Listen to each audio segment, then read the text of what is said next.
anong gagawin natin ngayon? Tayo ay mag-unboxing or unwrapping ng ating mga gift galing sa aking amo. So, medyo madami-dami to. Hindi ako nakapagbukas nung Christmas kasi inuna ko yung mga bisita ko dito sa bahay. Inuna talaga? At saka medyo nag-enjoy ako sa aking party ng Christmas. So, sabi ko, ipagsabukas. Pero noong 26, hindi din ako nakapagbukas. Kaya ngayon, December 27, 2025, at gabi na. It's already, I think, 9 na ng gabi. Ngayon pa talaga naisipan magbukas ng mga regalo. Pero, yeah, unahin natin. Magbubukas tayo ng isa. Okay, dito tayo. Alam ko na to eh, kung ano to. Hindi naman din ako magbukas, kaya ngayon lang ulit. Sabi ko, ano gusto ko magbukas ngayon ng regalo ko? Tirahin natin para alam na. Alams na. That's a chocolate. Yan. So, every Christmas talaga, always tong amo ko. Nadadala pa to ng kapatid ko. Next one. Ito na lang.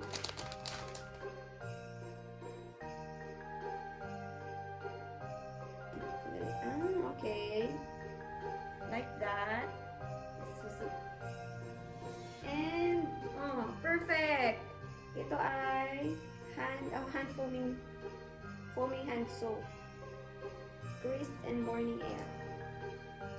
Perfect! Kasi wala na akong hand wash. Ay, ang bango. Amoy Christmas. Next, ito.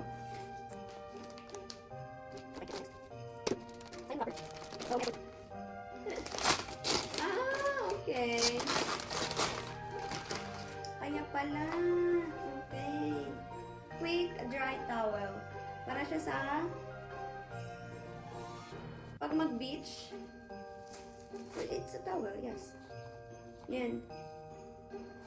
Okay. Pink talagang pinili niya, no? Alam niya talagang gusto ko. Kaya palang dami niyang binili nito. Sabi ko, ang dami niyang binili nito. Siyempre, alam ko yung mga binibili ng amo ko kasi nag-unboxing siya minsan. Okay, meron na tayo niyan. So, ang ganda niyan sa sa pag maliligo sa dagat. Yan. Dito tayo. Dito ang curious eh. Bali 10 gift to. Binilang ko eh. Sabi ko, ang dami naman. Sabi niya kasi nung umalis siya nung papunta na siya ng UK, sabi niya, lahat ng gift na nasa under the tree, sa'yo yun. Lahat ng nakabalot na ganito sa akin. Pero yung mga nakabag sa mga friends niya at saka yung gift ng friend niya sa kanya. So, sabi ko, okay. So, binilang ko. Bilang ko 10. 10 gift. Oh. What is this?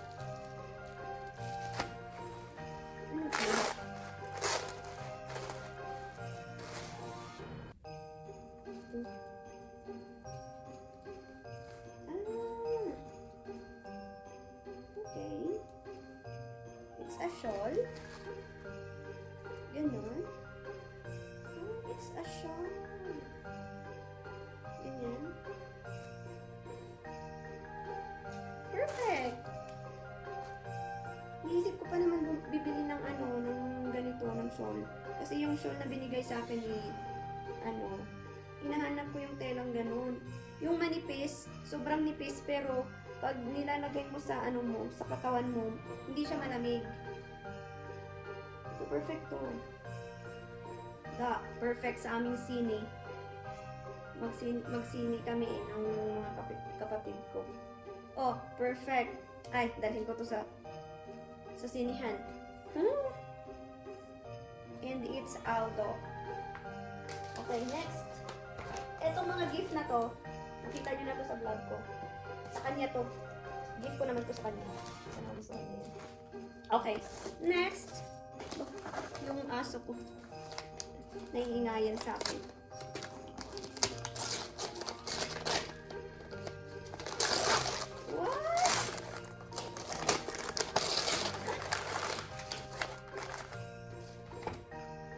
Bath and Body Collection. Sabi ko na.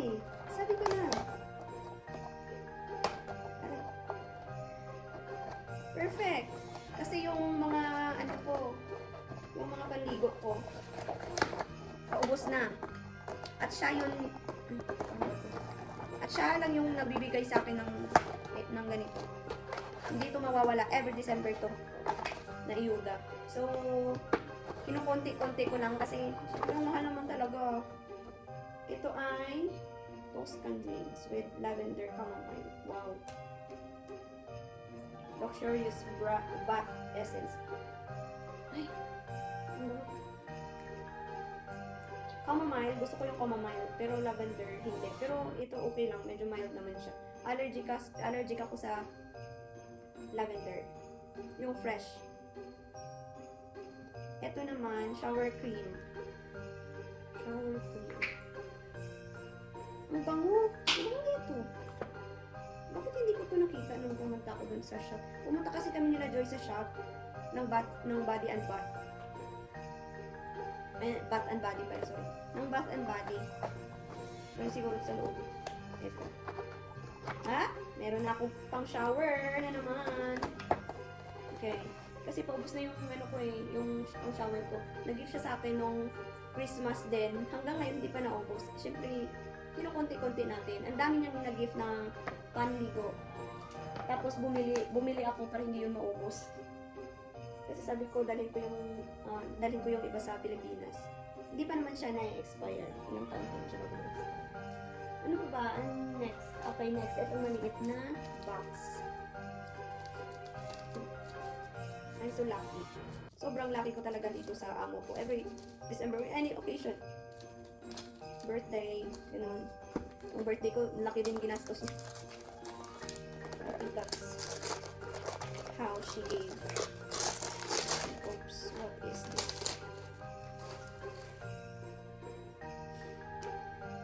It's another man.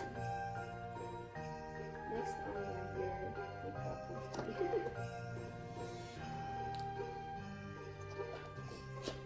Alam nila na gusto ko yung mug. Ay, ang ganda. Your white cup of tea. Yan. Mug! Nag-ano din ako ng mug eh. Yung friend ko nagbigay sa akin ng mug din. At saka yung brother-in-law ko, mug yung binigay sa akin. Guro, naiisip nila yung isip ko. Naiisip nila. Nababasa nila yung isip ko. Nagkukolekta kasi ako ng mga cups. Ewan ko. Parang nahilig ko noong 2020, nag-start noong 2024, nahilig akong kumolekta ng mga cups. And one of my cup nandun sa bahay sa Pilipinas. The rest nandito. Tapos nung Christmas, isang friend ko nagbigay din ng cup.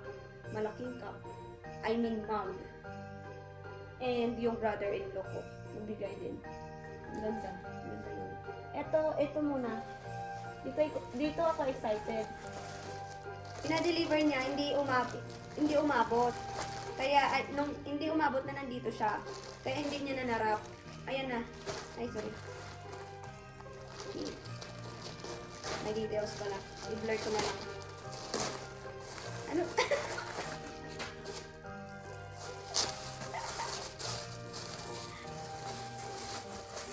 Oh my gosh! Ang cute!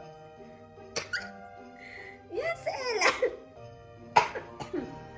Sensya sa boses ko. Ano, parang ito ng party sa kaka-ano ko. Oh my gosh! Ang cute! Si Ella! Shoes dito sa bahay. I mean, oo. Ella, oh! Ella! This is you! Ella, yung nakalagay ito. Alam niya kasi, gusto ko yung mga personalized gift. Talaga. Sobrang gusto ko yung mga personalized gift. Yung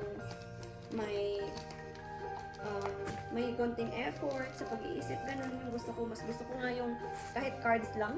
Yun. Hindi yung basta-basta binili lang. May inisip din. Ganun. Yun yung mga gusto ko. Kasi, ganun ako, I think. Pero hindi naman talaga force na kailangan ganun. Hindi naman.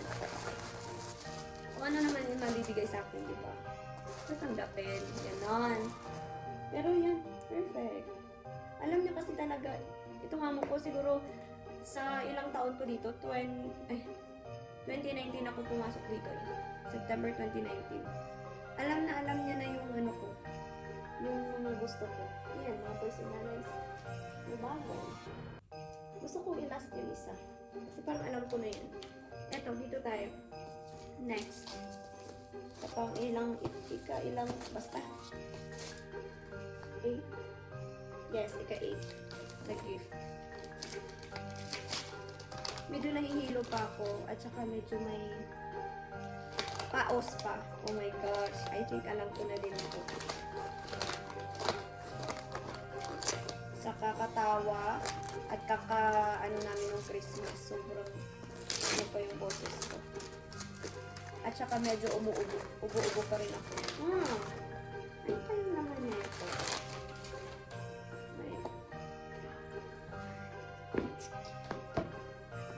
Oh my gosh! So, ito na yung isa.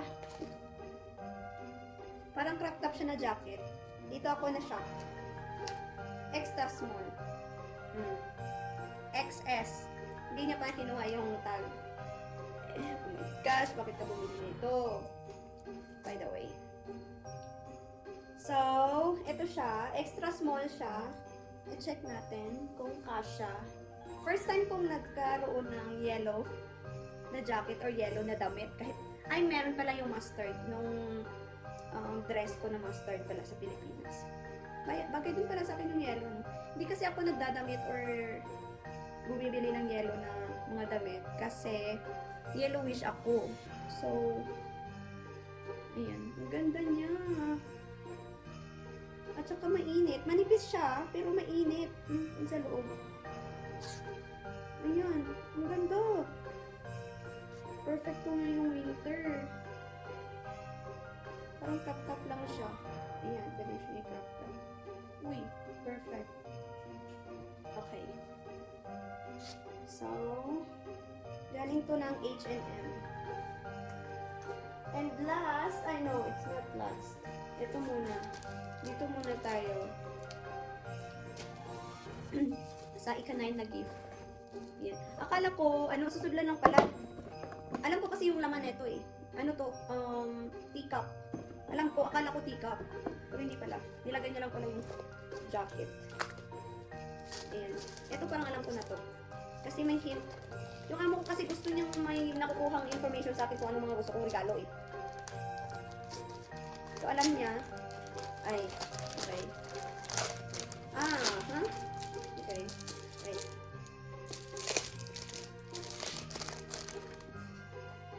Alam, sabi na. So, ganito siya. Ayan siya, ganyan. I-open mo, may ganyan. Uy, perfect to. Tapos meron ganyan. Ay. Pag open mo dyan, merong sulatan. Tapos dito, may ball pen, may eraser, may lapis, pencil, may sharpener. Uy, super aesthetic naman ito. Sharpener. Puro kahoy. Ito kahoy din. Ito ball pen na papel. Papel siya. Papel. Ballpen. May ballpen sa loob. At roller. May roller. Diba? Kahoy din. Alam ni Madam kasi na mahilig ako magsulat-sulat. Kahit kung ano-ano. Ay! Nasira ko pa. Pero okay lang. Diba? Ayun parang notes siya. Kung anong gagawin mo, Monday, Tuesday, Thursday, or kung anong basta. Parang ganun. Or sulat. Pwede. Kung anong gawin mo dyan. Perfect talaga ito mga ito. Okay. Paano ba ito? Isagay mo natin ganyan. Oh. Another collection. At saka mahilig din ako sa diary. Akala ko diary. Hindi pala. Mahilig ako sa diaries. Journals. Kaya yan. Perfect din to for notes. Kung ano-ano mga dapat bilhin or ano mga dapat mga isulat. And lastly, eto, may last gift. Ito ang ika-10 na gift ng amo ko. Ano kaya? Alam ko na, kasi nabutas. Earrings siya. Bukas kasi. Oh my gosh, ang ganda. Ang ganda. Look. di ba? Ang ganda. Butterfly and ano to? May pa-flower. Yan, flower, tapos butterfly. Ganda naman ito.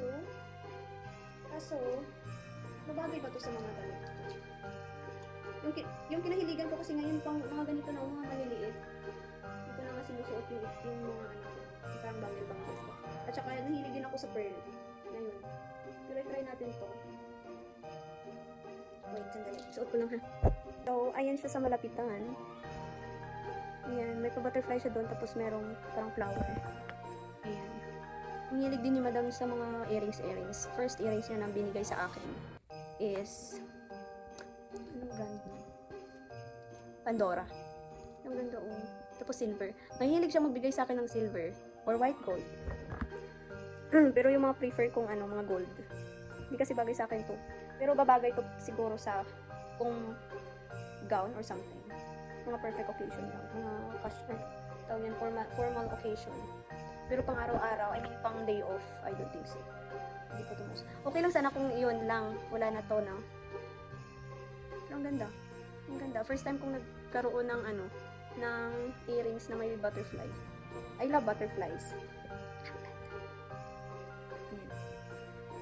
Ito kasi yung kahiligan ko ngayon. Pearl. Totoong pearl to. Sa Pilipinas ko to nabili. Sa airport. So, sabi ko, next uwi ko, bibili ulit ako ng pearl na earrings. Kasi everyday off, ito yung sinusuot ko. Ang problema lang nito, sobrang haba yung dito niya. Oh. Kaya hindi ko siya magagamit pag natutulog. Or pang araw-araw. Kasi sobrang haba nga, tumutusok dito ko. Oh. So, yan. Everyday off ko yung sinusuot. O, diba? So, I think that's all, people. Ay, meron pa pala. May gift pa ako sa loob. So, ito yung mga additional gift ko nung Christmas. Na ano ko na to? Na-unbox ko na. Ito yung bigay sa akin ng friend ko dito sa ano. Every Christmas talaga yan nagbibigay. Si Ate Gina. Every Christmas yan nagbibigay siya ng ano, ng gift sa akin. Muslim si ate. Pero every Christmas talaga nagbibigay yan. And alam niya din, alam niya talagang hilig ko. Yung mga hilig kong ganito. At saka ang laki. Ayan. May binigay siya sa akin last bowl naman na parang Christmas ganito din. Ginagamit ko ngayon. Yun yung paborito kong ano kasi ang portion niya maganda. Ito maganda oh, sa hot chocolate. Tapos may parang ano siya dyan. Poster. Ay, naku, perfecto sa bahay ko. In Jesus' name. Pero, siguro 10 years pa. Ayan, mug. And, ay, meron pala ako na, hindi na ko. Ito yung sabi kong bigay din ng aking brother-in-law. Diba, ang ganda? Diba? Pang cabinet lang. Hindi pwedeng gamitin. Ang ganda niya, promise. Bibili pa ako nito siguro pag pupunta ako dun sa binilhan nila. Ang ganda! Ang ganda talaga. Sa ano lang muna tayo ngayon? Mga collection lang muna. Kasi wala pa tayong bahay. So, ang next, meron pa akong hindi nakuha. Sandi, kunin ko muna. Next, ito na lang muna. Ay, hindi. Ito muna. Last na muna. Ano na lang muna. Ang gulo ko. So, yung kapatid ko naman, yung binigay sa akin, is a diary. Sobrang importante ito sa akin. As in, kasi yung isang diary ko, ubos na. Wala na talaga, I mean, may siguro 1 page na lang. And, yeah, susulatan ko yun. So, wala na akong sinusulatan. Binilhan na niya ako. And unicorn. Alam niya, na ano niya dito si Sophia. Unicorn. At saka merong pen na ganito, yung parang may glitters. Yung sabi niya dito, sabi niya lahat ng magagandang bagay daw. Colorful things, colorful thoughts ang isusulat ko dito, hindi yung mga dark, hindi yung mga problema. Kasi yung isang diary ko, puro lahat yung dark. So ngayon, siguro iniisip niyang mag-focus naman ako sa beautiful things in my life. So kanina, nagsulat na ako. Pakita ko sa inyo. Tadaan! Hindi nyo mabasa. Dun. So, ang nilagay ko dito, my life in pages and colors. My colorful diary. So, lahat ng mga gandang bagay. Sa una, iniisip ko kasi, buong buhay ko, bakit ako nagpo-focus dun sa mga dark? dark things, dark thoughts. Yung bakit ako nagsusulat ng mga bagay na ika-hurt ko kung babasahin ko doon. I mean, minsan okay lang din naman. Kasi may mga bagay, like minsan, binabasa ko yung mga diary ko. And naiisip ko na, kinaya ko to problemang to, kinaya ko tong stress na to. So, maglo-look forward ka na, okay, kakayanin ko pa yung ibang dadating. So, yun. Okay din naman na magsusulat ng mga samanan ng loob or whatsoever. Pero mas okay talaga. Doon ko naisip nung Christmas na, no, bakit hindi ako magdadiary ng puro masasaya lahat ang isusulat ko. So, yun yung goal ko dito sa diary na to. So, ito na yung last. Isang kumot. At saka 2 pillowcase. Ito yung natanggap ko nung Christmas, nung change gift namin. Diba? Itong pillowcase, bibigay ko to sa, bibigay ko to sa pamangkin ko. And hindi ko naman kasi kailangan. Tapos, bagay sa kanya, baby, pang bear kasi. Ito, kunin ko to. Ang ganda kasi. So, yan lang, ang aking mga natanggap ng Christmas. And, dyan na natatapos ang aking, ang aking gift wrapping.